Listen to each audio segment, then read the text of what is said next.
What's up, guys? So Konami have re-released 3 new strikers, and if you ask me to make a list of the top 5 strikers in the game, Cryuff and Etoo definitely would be in that top 5, and then Cantona wouldn't be too far off too. So I definitely think this is a good pack to go for.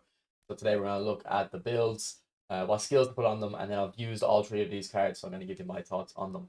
So first we'll look at Cryuff. So Cryuff is a deep line forward. I've seen a little bit of discussion recently that how deep line forward isn't a meta playstyle, and like kind of true. Like, it's not the most meta, but it's very effective, and a lot of the top players use it. Like, if you look at the top 10 players on the leaderboards, like, there will be deep line forwards in those listings.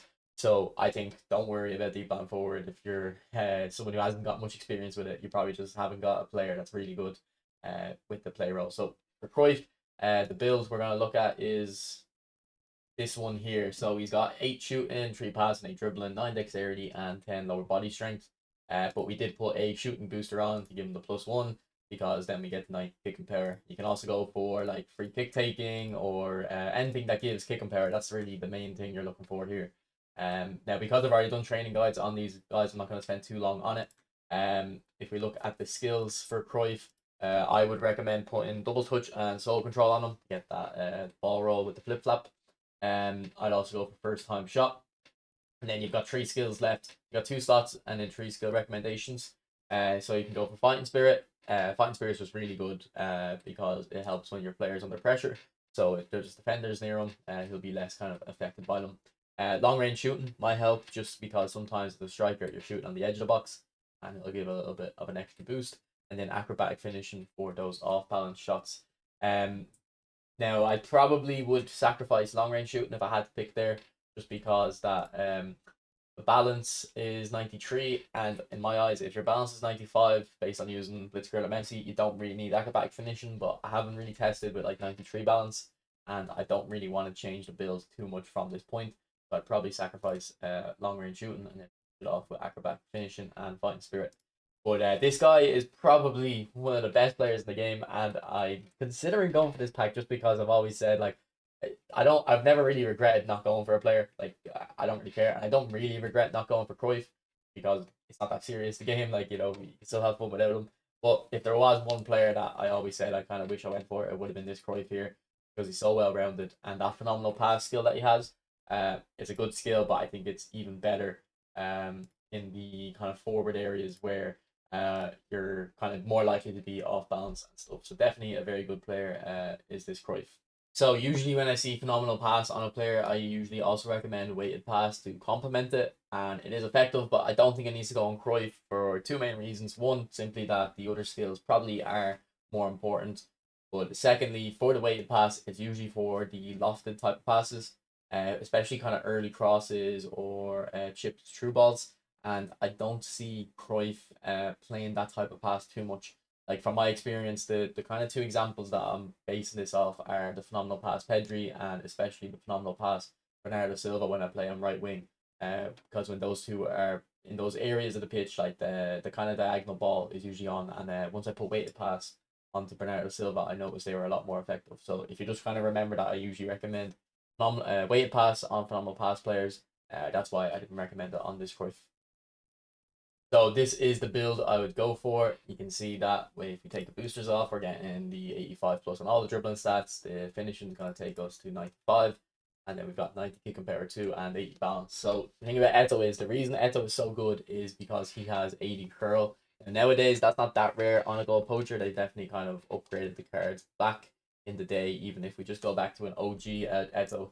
So this is a single booster Etoo, and this one is one of my favorite strikers in the game. You can see I've got 700 goals, 500 assists, or 500, sorry, I can't read, 700 games, 500 goals, and 200 assists. And a lot of this would have been off the bench as well. But the reason I like this Etoo so much is because he has the 80 curl. So if you're someone who has Etoo and you don't like him that much, hit finesse shots with him more often. So if I ever play Etoo, it's always on like a left-sided center forward, just so I can hit the finesse shot into the bottom right corner. But you can see on Etoo's stats, like, he's very fast, so he's really ideally made for the 1-2. So when we go to the skills on the old Etoo here, you can see that my skills are, we don't have one-touch pass, and it's because I don't think you need one-touch pass on strikers for the 1-2. I have a video on that, on why the passing kind of becomes like a magnet when you do a 1-2 pass, and I don't think one-touch pass is needed. But if we go back to the new Etoo, we're going to carry that philosophy into the skills, but it's going to be a little bit different because that old Etoo, I didn't even put double touch on him. Again, I don't think I needed double touch on that because he's just focused purely on the 1-2 and he's very effective at it.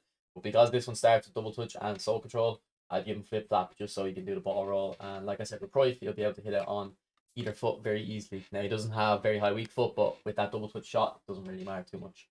Then I'd go for cut behind and turn. And then there's a few skills to consider from here.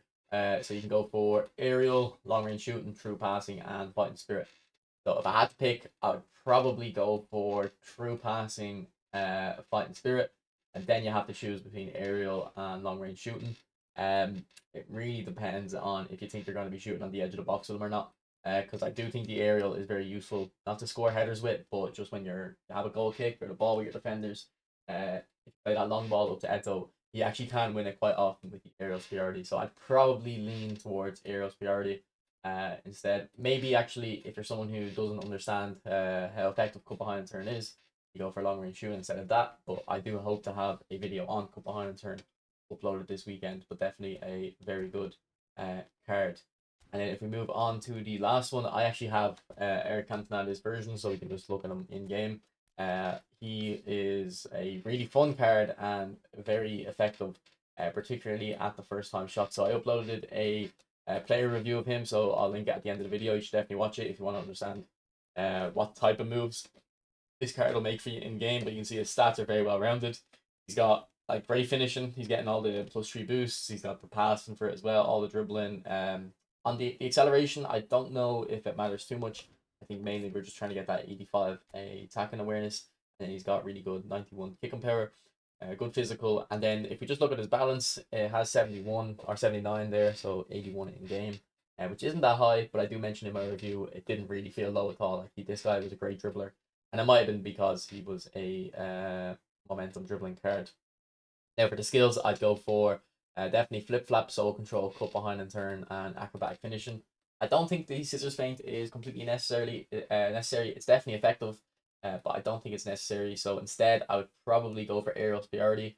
The reason I didn't put it on is because my other favorite deep line forward, Messi, he doesn't have aerial superiority, and I find that the positioning of deep line forwards means that they kind of win aerial balls uncontested because the defenders don't really follow them out.